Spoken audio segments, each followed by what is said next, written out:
Hi guys, welcome to our channel Telugu audio stories with Maitri. నా ఛానల్ని ఎవరైనా ఫస్ట్ టైం చూస్తున్నట్టయితే తప్పకుండా లైక్ చేయండి, షేర్ చేయండి అండ్ సబ్స్క్రైబ్ చేసుకోండి. అపరంజి. ఒక అమ్మాయి మనసు బరువైన కథ. Episode first.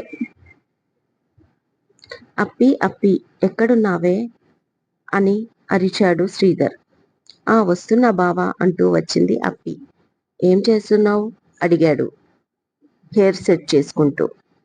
ఇప్పుడే పూజ అయ్యింది. కాఫీ మామయ్యకి అత్తయ్యకి ఇచ్చేసి వస్తున్నా. ఇదిగో మీకు కాఫీ అంటూ కప్పు చేతిలో పెట్టింది అప్పి. నీకు ఎప్పుడు ఏమి ఇవ్వాలో తెలీదా? నేను కాఫీ కోసం పిలిచానా అంటూ కసిరి చీరలాగేశాడు. ఏంటి బావా మళ్ళీ అప్పుడేనా అంటుంది. నెల రోజుల క్రితం పెళ్ళయింది ఇద్దరికి. అప్పటి నుంచి నిద్రలేని రాత్రులు జాగారమే. నువ్వంటే పడి చచ్చిపోతున్నా. మరి చూడు ఎలా ఉన్నావో గుండులాగా. తెల్లతోళ్ళు వేసుకుంటే సరిపోతుందా? బాడీలో షేప్ కూడా అవసరమే. ఇంటెడు చాకరీ చేస్తున్నా నువ్వు సన్నబడట్లేదు. అందుకే నా ప్రయత్నం నేను చేస్తున్నా. ఇది కూడా ఎక్సర్సైజ్ లాంటిదే అంటూ తన డ్రెస్ తీసేసి అప్పేని బెడ్ పైకి తోసి పనిలో పడ్డాడు శ్రీధర్. ఒక గంట తర్వాత చీర కట్టుకుంటున్న అప్పిని చూస్తూ, నీ నడుం ఎక్కడ ఉందే? వెనక ముందు బాగానే పెంచావు. దాంతోపాటు శరీరాన్ని కూడా. ఒక షేప్ లేదు, పాడు లేదు. పైనుంచి కింది దాకా ఒకటే సైజు. ఏం చూసి సంతోషపడాలి నీలో అని అడిగాడు వెటకారంగా శ్రీధర్. అదేంది బావా అట్లంటావు? ఇప్పటిదాకా పట్టుకున్న తర్వాత వదిలిన ముందు చూసిందే దాన్ని చూసే సంతోషపడు అంటూ బయటికి వెళ్ళిపోయింది అప్పి. శ్రీధర్ ఈగో హట్ అయ్యింది. కోపంతో మసిలిపోయాడు. ఎంతో అందమైన అమ్మాయిని పెళ్లి చేసుకోవాలని కలలు కన్నా చివరికి ఈ దొబ్బిదాన్ని దాంతో కట్టేశాడు నా తండ్రి రాక్షసుడు. పైగా దీనికి తెక్కు చూడు అని తిట్టుకుంటూ డ్రెస్అప్ అయ్యాడు శ్రీధర్. శ్రీధర్ మేనమామ కూతురు అప్పి ఎలియాస్ అపరంజి. రామయ్య శకుంతలకి అపరంజి తర్వాత ఇద్దరు పిల్లలు కవలలు, ఒక తమ్ముడు ఒక చెల్లాయి పుట్టారు.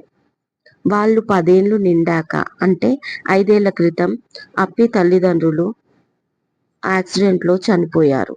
అప్పటి నుంచి తన చెల్లెలు తమ్ముణ్ణి తానే చూసుకుంటుంది అప్పి.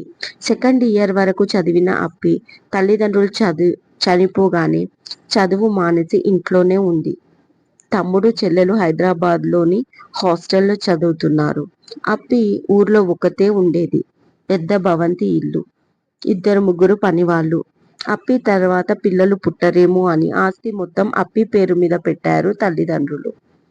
రామయ్యకు ఒక్క అక్క సుగుణ, తమ్ముడు సూరయ్య. అప్పి పేరు మీద ఆస్తి పెట్టడం నచ్చని బాబాయ్ సూరయ్య అప్పిని చంపాలని చూశాడు. ఆ సమయానికి పనివాళ్ళు ఉండడంతో బతికి బయటపడింది అప్పి. ఈ విషయం తెలిసిన మేనత్త సుగుణకి తన ఇంటికి అంటే హైదరాబాద్ తెచ్చేసుకుంది అప్పిని. మేనకోడలు అంటే ఎనలేని ప్రేమ సుగుణకి. అలాగే ఆమె భర్త రాజయ్యకి కూడా. వాళ్ళకి అప్పి ఆస్తి మీద ఆశ లేదు. వాళ్ళకే బోల్డ్ అన్ని ఆస్తులున్నాయి. ఒకరోజు సూరయ్య ఫోన్ చేసి, ఎన్ని రోజులు కాపాడుతావక్క? ఎప్పటికైనా అది ఇక్కడికి రావాల్సిందే, నా చేతిలో చావాల్సిందే అన్నాడు సుగుణతో. అది ఎప్పటికీ రాదు. నా కొడుకుకి ఇచ్చి పెళ్లి చేస్తున్నాను.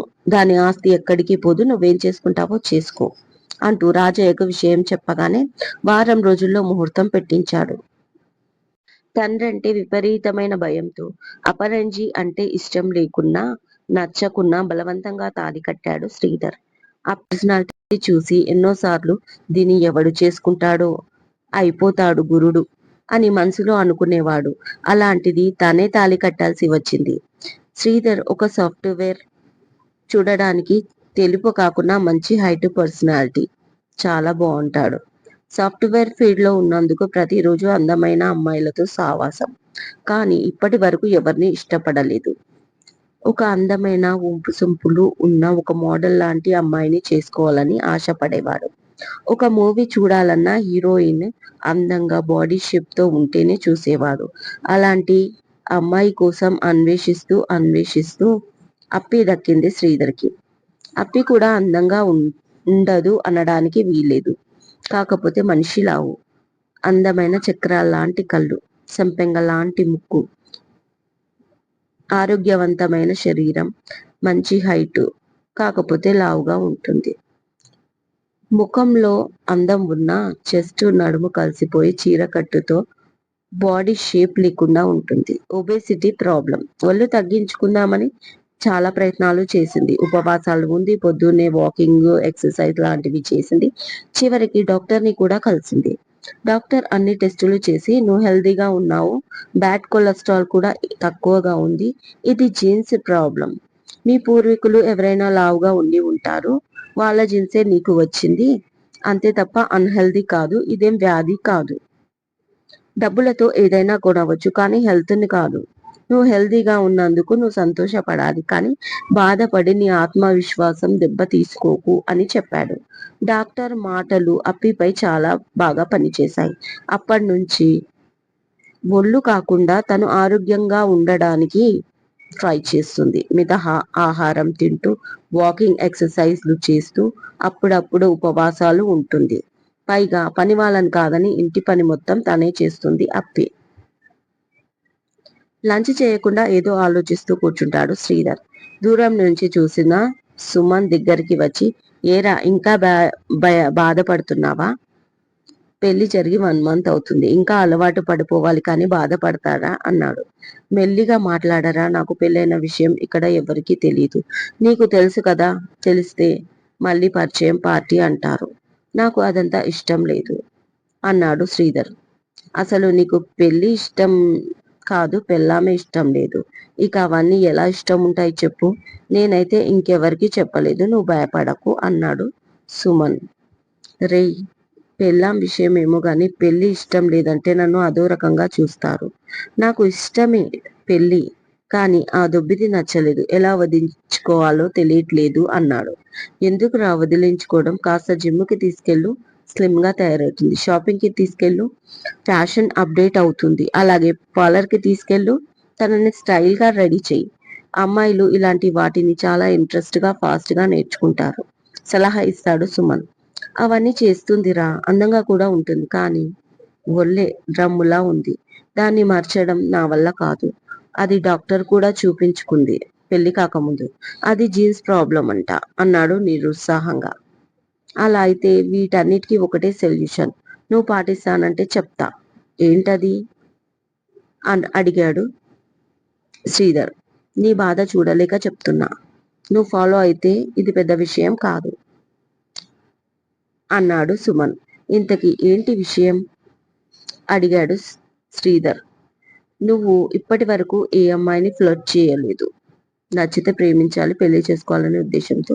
కానీ ఇప్పుడు ఫ్లర్ట్ చేసి ఎవరినైనా సెట్ చేసుకో, జస్ట్ రిలేషన్, అంతకు మించి ఏముండదు. నీ కోరిక తీరుతుంది, ఎలాంటి కమిట్మెంట్ ప్లస్ రిస్క్ ఉండదు అన్నాడు సుమన్. ఏంట్రా నువ్వు అనేది అన్నాడు శ్రీధర్. అవునరా, రేపు నేను ఒక పార్టీకి తీసుకెళ్తా. అక్కడ అమ్మాయిలు మన కంపెనీలోలా సాఫ్ట్ గా ఉండారు, చాలా ఫాస్ట్, డాష్ డాష్ ఎక్స్పీరియన్స్ కోసం తహతహలాడతారు. నాకు తెలిసిన ఒక ఫ్రెండ్ ఉంది, ఆమెతో నీకు ఎవరైనా సెట్ చేస్తా అన్నాడు సుమన్.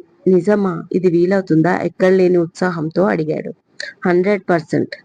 ఈ పిడక ఫేస్ వేసుకొని రాకు, కాస్త ఫాస్ట్ గా రెడీ అయ్యిరా నాతో పాటు అన్నాడు సుమన్. హాయ్ ఫ్రెండ్స్, నేను ఈ సీరియల్ ఒక యాప్లో రాశాను, మంచి రెస్పాన్స్ వచ్చింది, చాలా మంది ఫాలో అయ్యారు, ఇంకా అవుతున్నారు. చాలా స్టోరీస్ కంప్లీట్ అయ్యాయి, ప్రస్తుతం 3 రాస్తున్నాను అక్కడ. ఇక నా స్టోరీలు నచ్చితే చాలా మంది తమకి కావాలి అని కొనుక్కోవడానికి ముందుకు వచ్చారు. బట్ నేను ఎవరికి ఇవ్వలేదు. నా స్టోరీస్ని రీడర్స్ మాత్రమే కాదు, లిజనర్స్ కూడా కావాలి అని నాకు అనిపించింది. దాంతో నేనే నా స్టోరీస్ని ప్రమోట్ చేసుకోవడానికి నా పెన్ నేమ్ మైత్రితో యూట్యూబ్ ఛానల్ స్టార్ట్ చేశాను. అదేవిధంగా గతంలో అపరంజి కూడా విభిన్న ప్రేమ కథ పోటీలకు రాశాను. దీనికి గిఫ్ట్ రాలేదు, కానీ అక్కడ ఈ స్టోరీ చదివిన వాళ్ళు ఫాలో అయ్యారు అండ్ బెస్ట్ కామెంట్స్ ఇచ్చారు. సో ఈ స్టోరీ మీతో పంచుకోవాలని నా ఛానల్లో పెడుతున్నాను. దాదాపు 22 ఎపిసోడ్స్ ఉంటాయి, డైలీ ఇస్తాను. అధిక బరువుతో బాధపడుతున్న ఒక అమ్మాయి కథ. ఇది తప్పకుండా మీకు నచ్చుతుందని అనుకుంటున్నాను ఫ్రెండ్స్. నచ్చితే తప్పకుండా లైక్ చేయండి, షేర్ చేయండి అండ్ కమెంట్ చేయండి. కొత్తగా చూస్తున్న వాళ్ళైతే ప్లీజ్ ప్లీజ్ ప్లీజ్ సబ్స్క్రైబ్ చేసుకోండి అండ్ నాకు సపోర్ట్ చేస్తారని ఆశిస్తూ మీ మైత్రి.